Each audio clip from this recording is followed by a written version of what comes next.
एक आदमी जोन कम से कम 11 साल से जेल में बंद है, सलाखन के पीछे बंद है, वो अदालत को चिट्ठी लिखत और लिखत कि माननीय महोदय, हमें कम से कम 11 साल हो गई जेल के अंदर रेत रेत, और अब हमारा मोड़ी मोड़ा भी 18 साल के हो गए। अब हमारे मोड़ी मोड़ा भी 18 साल के हो गए और हमें एक बार मोड़ी मोड़न को देखने की इच्छा है।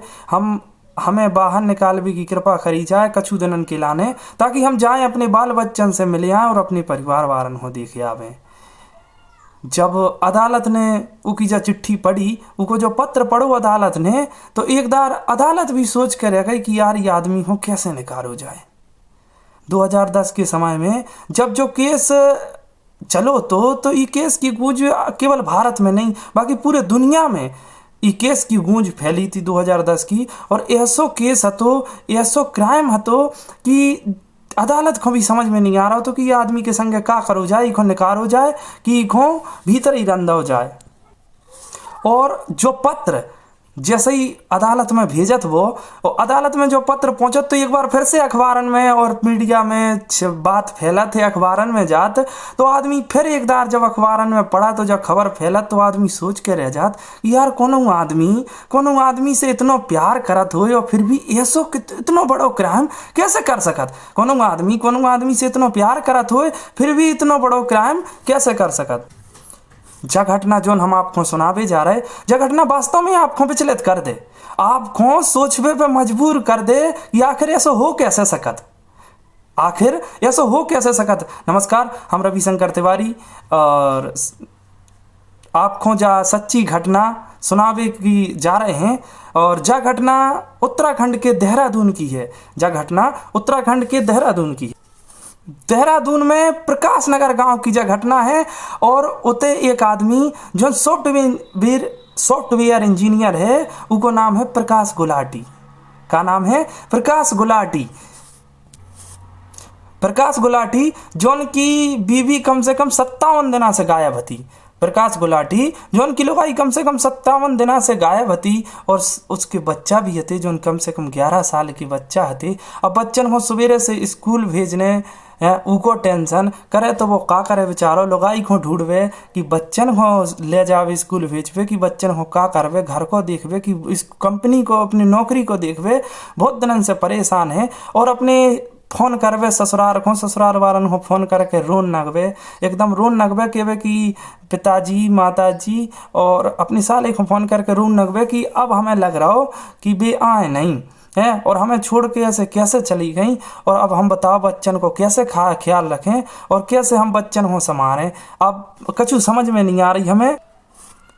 और बातें फोन करके अपने माँ बाप के पास में और रोन नगत तो बहुत फक के रो तो और कहवे कि अनुपमा गुलाटी खो गए, इतने दिना हो गए, 57 दिना हो गए और अबे तक नहीं आई। अब बताओ हम क्या करें और कैसे करें। इतनी परेशानी जब इतनी बार 57 दिना हो गए तो सारे ने उठाई गाड़ी अपनी और दिल्ली से सीधो देहरादून आ गओ। और वो आओ सीधो आके और कहना जीजा जी इतने दिना हो गए बहन को हैरानी, 57 दिना यानी 2 महीना हो गए और तुमने अबे तक बहन की कि तुम कोनो पुलिस थाने में कि तुम रिपोर्ट दर्ज काहे नहीं कराई।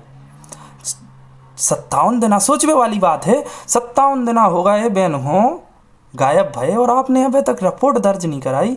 चलो अपन चलें कि तुम रिपोर्ट दर्ज करा देवे कोनो थाने में।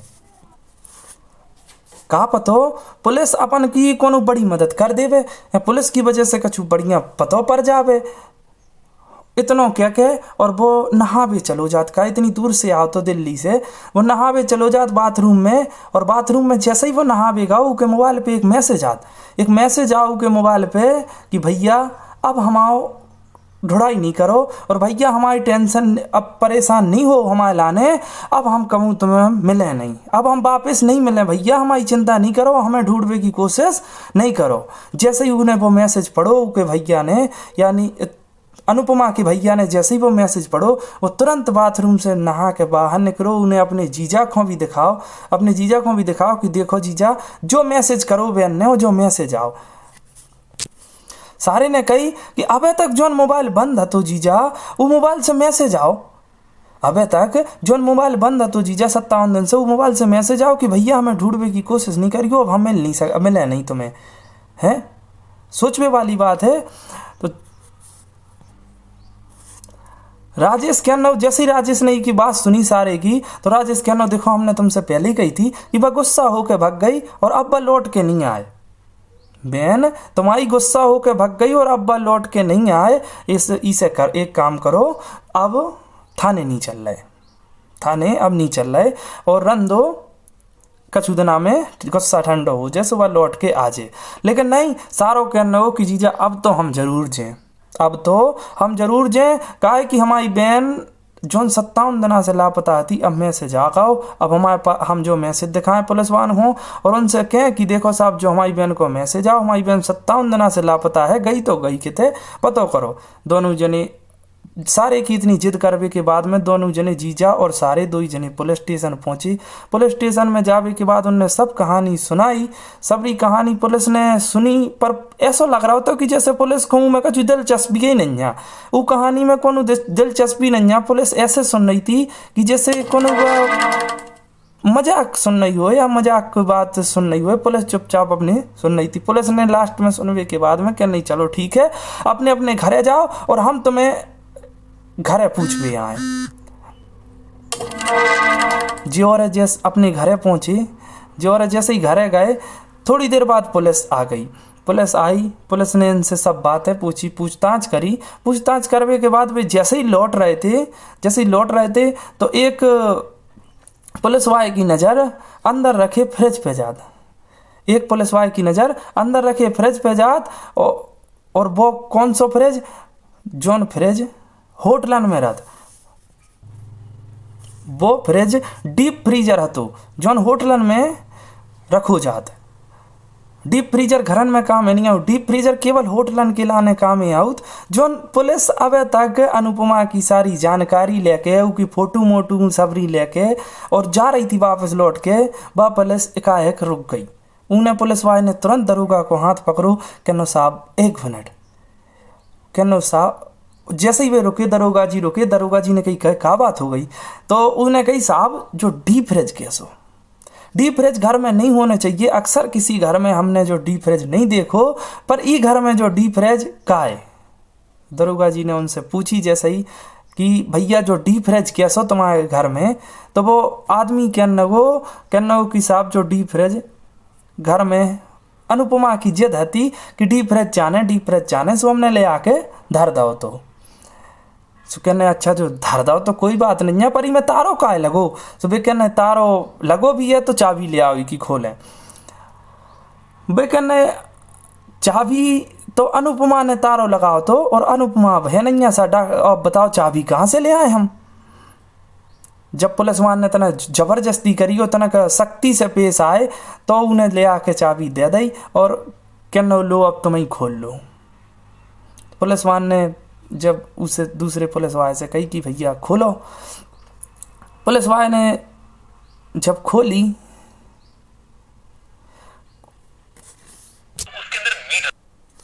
और जब वो खोलोगा वो डीप फ्रीजर का वो नौ हतो और लग नहीं रहा तो कि 57 दिन पुराना है, नौ को नौ फ्रिज है। तो जैसे ही वो डीप फ्रीजर खोलोगा तो मैं खोल के जैसे ही देखो तो मैं पन्नियाँ बहुत भरी गई थी, बड़ी बड़ी पन्नियन में, बड़ी बड़ी पॉलीथिन में, काली हुआ पॉलीथिन में कुछ भरो। तो जब एक पॉलीथिन खोल के काढ़ी गई तो मैं मीट है तो मांस।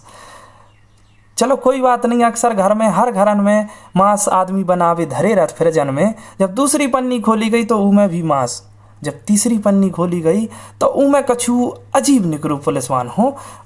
और वो पन्नी को देख के पुलिसवान ने सबरी पॉलीथिन बाहर निकलवाई और काहे इसे निकलवाई कि वे सबरी पॉलीथिन पे बाहर पूरे डीप फ्रीजर के में रखी हुए के कारण बाहर और अंदर पूरे में बर्फ ही बर्फ जम गया। तो समझ में नहीं आ रही थी कि ये है अक्सर काय को मांस और का है। तो उन्हें सबरी बाहर निकलवाई और क्या बहुत उन्हें निकलवा के तो गर्म हुए को समय रहो कि जी में जो बर्फ पिघल जाए, फिर जी में पता पड़ जाए अपने से कि क्या चीज़ है। तनक देर के बाद जब वो पिघल जाते और पिघलवे के बाद जब सामने आउ थे तो पुलिस वाले देख के हैरान हो जाते। में हाथन की उंगलियां जो कटी रखी थी। पुलिस वाले ने पूछी कि जो सबका है तो कहनो कि साहब जय अनुपमा है, कहनो गो कि साहब जय अनुपमा है। पुलिस वाले ने सबरी पॉलीथनन की जब बाहर निकाल के गिनती करी तो पॉलीथनन की संख्या निकली 35। अब पुलिस वालों ने जब सभी पॉलीथिन इकट्ठी करी तो उन्हें ऐसा लग रहा था कि शरीर को कछु हिस्सा अबे भी गायब है। जब उसे जोर जबरदस्ती से पूछी गई तो वो कहना साहब बेसब्री हिस्सा तो हमने एक पॉलीथिन में बांधे थे, पॉलीथिन में हमने बांधे थे, लेकिन एक एक करके पॉलीथिन हम फेंक आए, सबरी और नाम आए हम फेंक आए। और जब वो जब कहानी सुना रहा हो तो कि साहब हम फेंक आए, तब वो फ्रिज से अपनी पीठ सटा के और ऐसा रो रहा हो तो ऐसे दहाड़े मार मार के रो रहा हो तो ऐसे आंसू टपक रहे थे कि लग नहीं रहा हो कि जो बनावटी रो रहा हो। और ऐसा लग रहा हो कि वास्तव में एक पछतावा है कि हम कछु गलत कर दो, हमने ऐसा लग रहा हो कि कछु को पछतावा है कि वास्तव में हमने कछु गलत कर दो। और जब उसे जबरदस्ती से और बातें पूछी गई, कहा कि जो मंजर ही ऐसा हो तो उस समय कि जब पुलिस वाले ने भी सबरी पन्नी देखी तो पुलिस वाले थर थर काँप रहे थे। पूरे पांचों पुलिस वाले जो 5 पुलिस वाले गए थे वे 5 के 5 पुलिस वाले थर थर काँप रहे थे। और काँप रहा हो तो उनको भैया अनुपमा को भैया काँप रहा हो तो कि ऐसा मंजर आज तक दुनिया में नहीं देखो कि देखो कोनो ने काट के और 57 दिन तक कोनो बंद रखे रहा हो फ्रिज में और वही घर में रह रहा हो। अब पुलिस जब उसे डांट डपट के पूछा थे और जो लगा थोड़ो तब वह बताओ कि साहब जा कहानी जबकि है जब हम दिल्ली में कॉलेज में पढ़ रहे थे और MCA कर रहे थे हम दोनों लोग, और उतई पढ़ाई करने के दौरान अनुपमा से उनकी मुलाकात हो तो और अनुपमा वे दो जने प्यार करने लगा था। प्यार तो प्यार होत, अब घर वाले ही के खिलाफ हते तो घर वाले ही के खिलाफ नहीं हो गई से जो दो जने भाग जात अमेरिका को वीजा लग जात और जो 2 जने जाके सेटल हो जात अमेरिका। और अमेरिका में 2 जने नौकरी करन लगत और 2 जने एक ही नौकरी करत का 2 जनन ने जो पढ़ाई करी थी वह एक ही पढ़ाई करी थी। अमेरिका में रहने के दौरान नौकरी करने के दौरान अनुपमा एक जुड़वा बच्चन को जन्म देत और वे जुड़वा बच्चन के जन्म होने के बाद उनकी परेशानी बढ़ जात या इन बच्चन को कैसे संभालें और कैसे नौकरी करें। सो 2 जने फैसला करत कि चलो अब वापस अपने भारत चल रहे, वापस हिंदुस्तान चलें। अनुपमा अपने मायके में रहने लगत लौट के अपने माँ बाप के पास में, और राजेश अपनी नौकरी की तलाश करने लगा तो राजेश की नौकरी लग जात कलकत्ता में राजेश की नौकरी लग जात। लेकिन जो रूम में रहता वो रूम के पास में एक महिला रहती और बहुत सुंदर महिला रहती, उसे राजेश को प्यार हो जात। और जो प्यार दोबारा हो रहा हूँ प्यार का, पहले एक बार कॉलेज में भाव तो अनुपमा से प्यार और दोबारा हो रहा हूँ महिला से प्यार, और राजेश को महिला से प्यार हो जात। राजेश की जब प्यार की बात अनुपमा को पता चलत तो अनुपमा उते से तुरंत भाग के आओ, तुरंत आके हंगामा कलकत्ता में आके हंगामा खड़ो कर देत और पुलिस में रिपोर्ट कर देत। जब बात अदालत में पहुंचत तो अदालत एक फैसला सुनाउत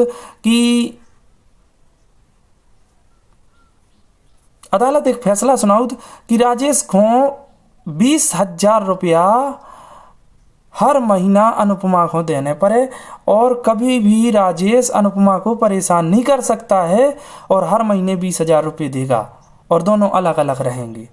लेकिन दोनों जने फिर आपस में दोनों जने सुलह कर लेत और दोनों जने फिर एक से इकट्ठे रहने लगत और आपस में बात करत कि चलो यार कलकत्ता से जसवरी प्रॉब्लम कलकत्ता के कारण खड़ी हो रही तो अब हम कलकत्ता में नहीं रहे, चलो खत्म और रह रहे। तो 2 जने होते से निकला तो सीधे देहरादून पहुंच जात। देहरादून में नौकरी करन लगत राजेश, लेकिन शक तो शक होत। अब एक दार का है अनुपमा ने उखो देख लाओ तो गलत करतन तो अब बात सब पे शक करन लगी, चाहे भी गलत होवे चाहे नहीं होवे, लेकिन वह सब पे शक करन लगी। और इस शक के चलते रोज ही ना उनके घर में लड़ाई होती, इस शक के चलते उनके घर में रोज लड़ाई होती और लड़ाई होत इतनी बढ़ गई काहे कि झगड़ा इनको इतना हो तो कि झगड़ा करत करत कबू हाथापाई होने लगती, कबू इनमें हाथापाई हो जाती। 17 अक्टूबर 2010 को वो दिन है तो कि लड़ाई, आज तो बच्चा बहुत जल्दी सो गए थे, शाम के बच्चा बहुत जल्दी सो गए थे और बच्चा तो सो गए लेकिन इनकी लड़ाई अबे भी चालू होती रात में। और लड़ाई होत इतनी बढ़ गई कि हाथापाई पे आ गई। और हाथापाई भी ऐसी भाई कि राजेश ने धक्का मारो तो उसको पेड़ से सिर टकरावे के कारण वह बेहोश होकर गिर पड़ी। अब राजेश ने देखो जैसे ही कि बेड से सिर टकरा के वह नीचे गिर गई तो राजेश को एक दिमाग में डर पैदा भाव कि यार एक दारी ने हमें कोर्ट में घसीट दा तो कोर्ट ने हमें चेतावनी दी थी कि कोनो परेशानी नहीं आने चाहिए, तो अगर दोबारा इन्हें हमें कोर्ट में घसीट दा तो अब का बतो का हुई और हमें जेल भी हो सकत। तो राजेश ने सोची कि इको मार दो जाए।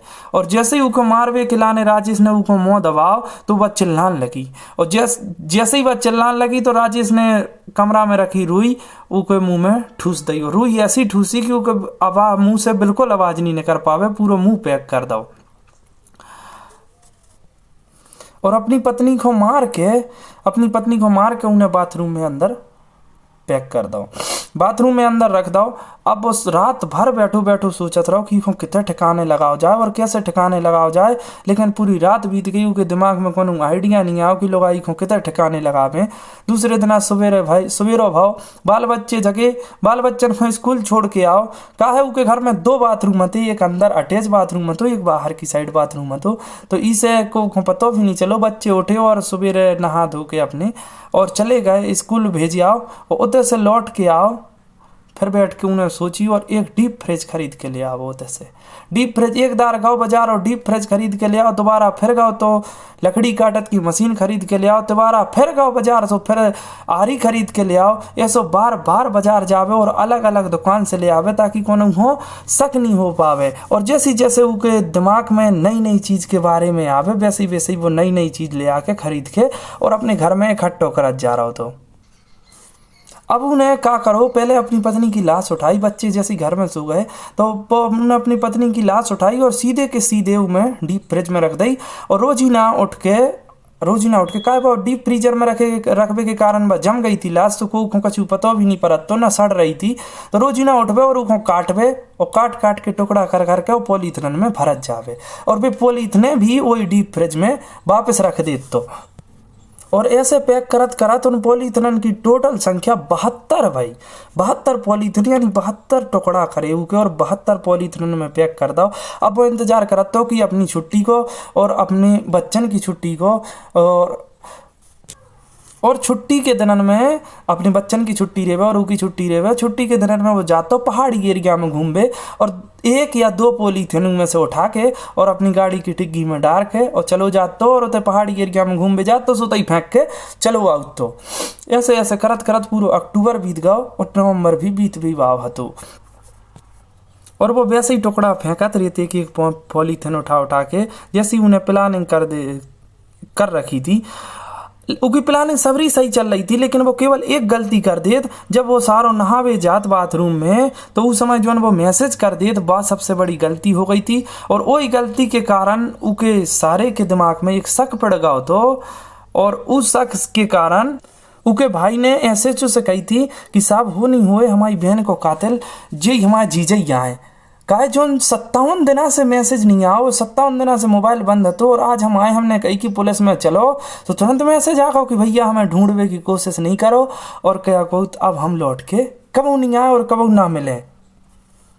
का है पुलिस के दिमाग में पहले ही से बात भर दी गई थी, पहले ही से शक भर दो गो तो कि साहब हमारी बहन कितने हुई है का होगा उसके संगे शायद हमारा जीजा सब जाना तो सब उन्हें पता है उन्हीं को हाथ है कछु।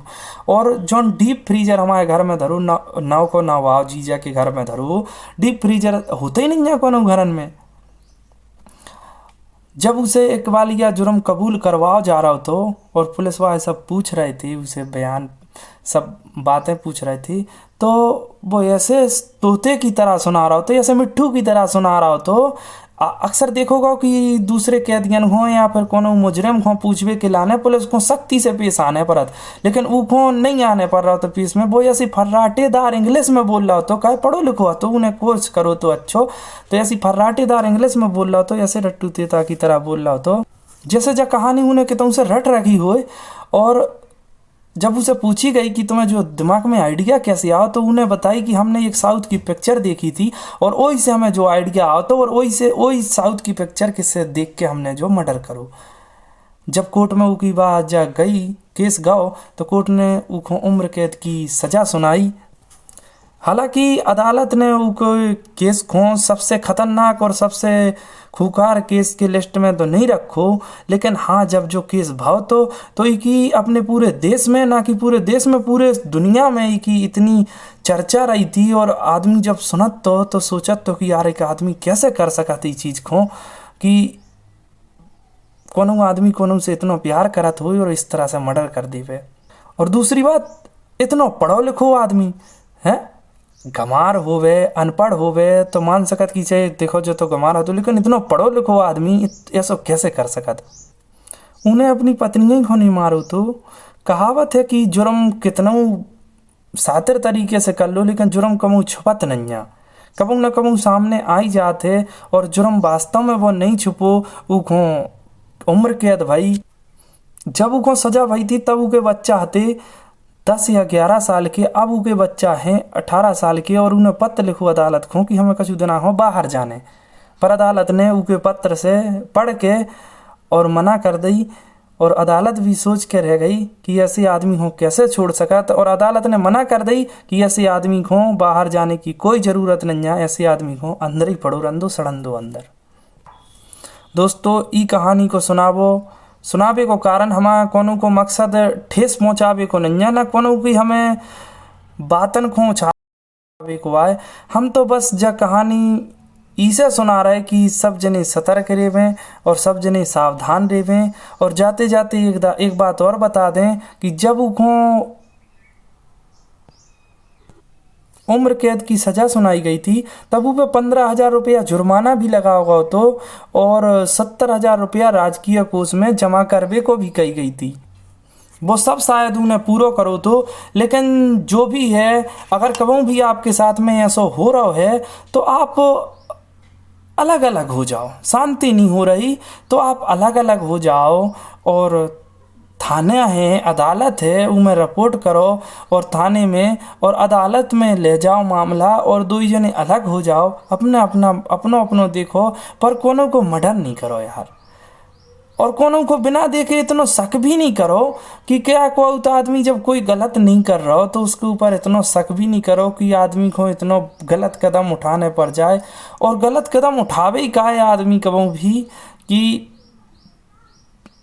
अगर तुम्हें लग रहा हो कि नहीं बन रही दो जन की तो कोर्ट में अदालत है, कानून है अपने देश में, दो जने कानून की मदद लो और अलग अलग रहो और अपने अपने देखो।